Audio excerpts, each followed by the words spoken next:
ายดีเด้อพี่น้องจ้าพอแล้วมีเป็นหอบมียังบ่น่ะ เก็บหมากกระทันเด้อพี่น้อง สบายดีเด้อพี่น้อง มันต้องมีหอบมียัง ของฝาก ของฝากแม่เฒ่าตั้นเด้อพี่น้องมื้อนี้เนาะมีผู้ใหญ่ใจดีฝากเสื้อผ้ามาฝากเสื้อผ้าหน้าแป้มาเนาะเลยเอามาฝากแม่เฒ่าตั้นกับน้องนุ่นอยู่กับแม่2คนแต่ว่าเฮามาฮอดเฮือนเพิ่นนี้เฮาเจอต้นหมากกระทันเฮาก็เลยเก็บหมากกระทันกันก่อนมาเก็บหมากกระทันก่อนนี่มา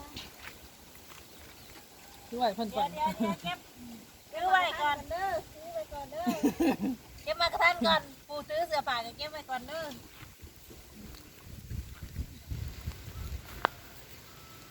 นี่มาแม่มือกินเฮ็ดได้จังสิได้การเน่าอากอยคือมาซูมอากอยคือมาซูมมาค่ะลงเลยไม่แค่รองเท้าโว้ยหมากกระทันหน่วยใหญ่ทันหน่วยใหญ่แต่พี่น้องเอ้ยจะกี่ยังวะ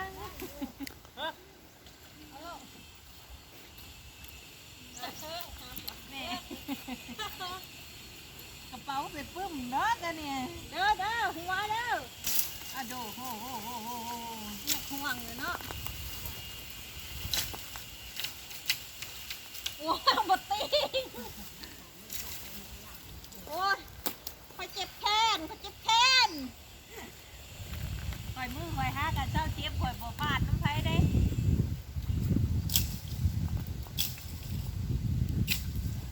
ห่วงนะ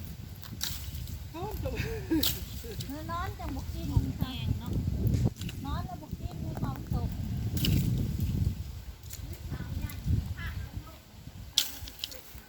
ถูดเราไปแอกมาหายเลย นี่พี่สาวใหญ่พี่สาวมาแล้วฮึมหัวได้สาวลาวโอ้ลูกก่อนโอ้สุดยอดแม่สาวละอันนี้พี่เอฟก่อน แข็งแรงตัวกลางเลยดูเอาสิฝากท่านแล้วเก็บหมามัน นี่กระตั้นน่ะขึ้นแล้วแหละเอาเลย พูดตีลงแห้งน้ำ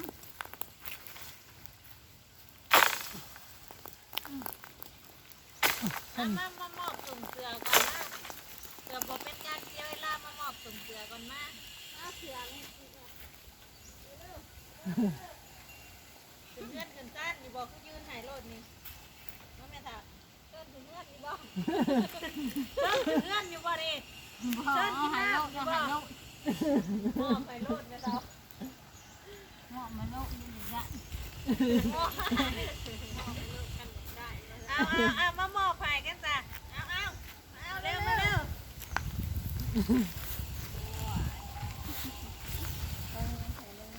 เก็บมาเลยทันแม่เสืออันนี้คือเสือที่เอามาหายเจ้าก็บริจาคมาอีกเทื่อหนึ่งเนาะแม่ผู้ใหญ่ใจดีทางฝั่งไทยเนาะทางบริจาคมาหายแม่ป้าจากอำนาจเจริญมาจากอำนาจเจริญเลยค่ะเจ้าของเดียวกับหายแม่ขาวเต่าแล้วก็เด็กๆมาได้แม่เป็นห่วงไงเบิ่งดูยังเก็บมากระทันยังเก็บมากระทันเก็บมากระทันเอาหายมากระทันเนี่ยนี่แล้วสิเด้ห้ามงานนี่นี่นะไม่ได้สิได้ห้ามเลยขาดได้เยอะเลย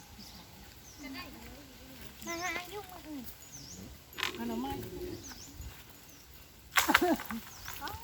เก็บมากระทันไม่เท้ามาเอาเสือก่อนนะ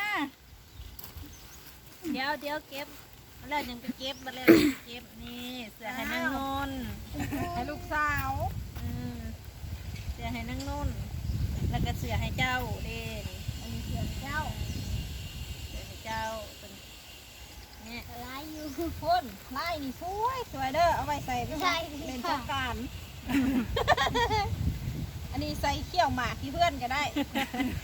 ตัวนี้อันนี้ใส่ไปเอาบุญอันนี้ตัวนี้เด้นี่ใส่นอนเด้อแม่นบอกอย่างอันนี้โอ้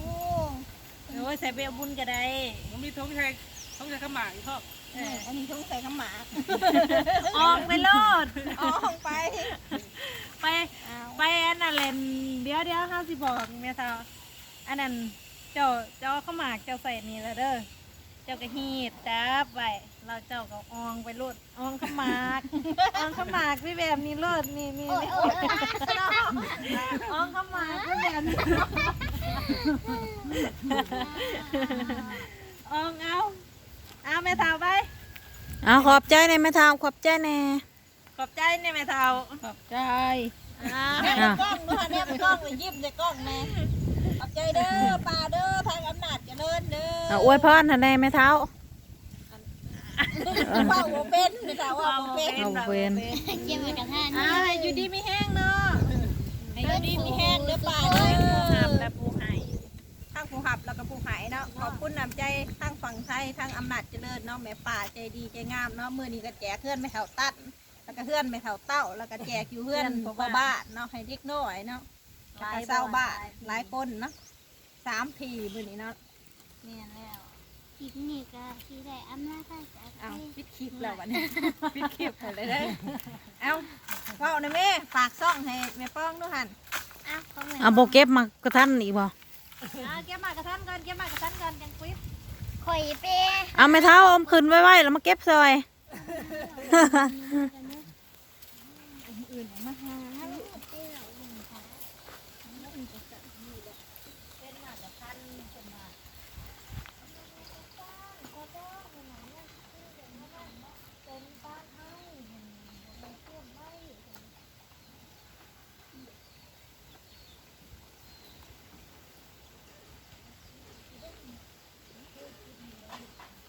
รถเด็กโคมันกี่เดือนนี่รถไฟเด็กโคโต๊ะอันนี้นี่ ซีเมนต์ละหนึ่งเขาอยู่เทิง แต่อันยัง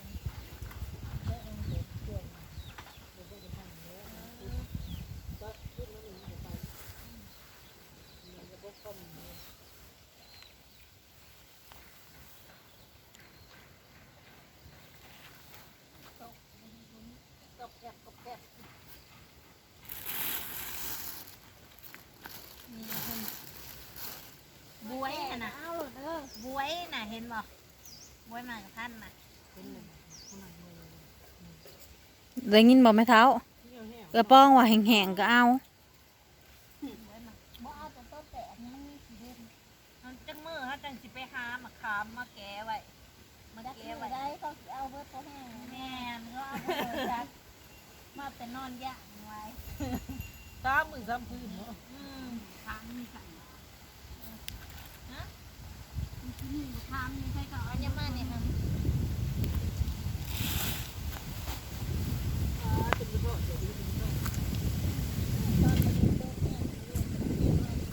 เช็คปลาเนี่ยแดงก็ป่วยแล้ว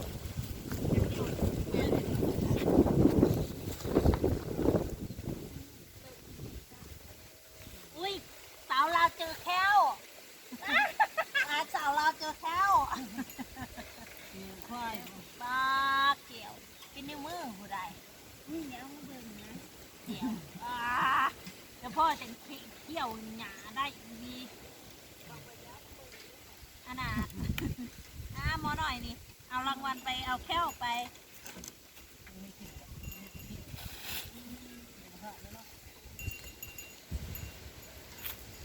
ไม่มีกินแค้วบ่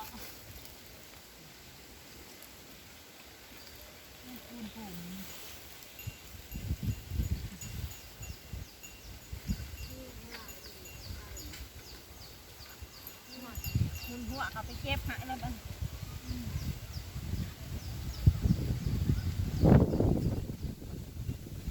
เก็บพี่น้องเลยเก็บแต่มากระทันเมื่อกินหลังจากนอนอันนั้นผักพืช3 มื้อ 3 คืนนอนผักพืชแล้วกับบานนี้เลยมาหาเก็บวิตามินเนาะวิตามินบ่วิตามินแมนบ่นี่วิตามินซีอย่างนี้ นี่คน ซี นี่คนเดี๋ยวในเกต ฮะโอ้ยได้หลายแล้ว หลุดสแลก เป็นข้อรักเลย พังเบิ่งแล้วมันน่ากลัวจริง งอขนม เอาแพนด้าคือบ่เห็นเก็บหมากกระทัน ถ้ากันมาแต่เลาะเบิ่งหน่อไม้ว่าสิมาหา ๆแพนด้ามีโครงการมาหาหน่อไม้สูบนี่ เขาจะเลยไปห้านเขาออกห้ากระป๋อมนม มองเลย ไปห้าจะก่อนเขาว่าจะไปห้านห้านน้ำแดง หาหมดไข่มดหาไข่มด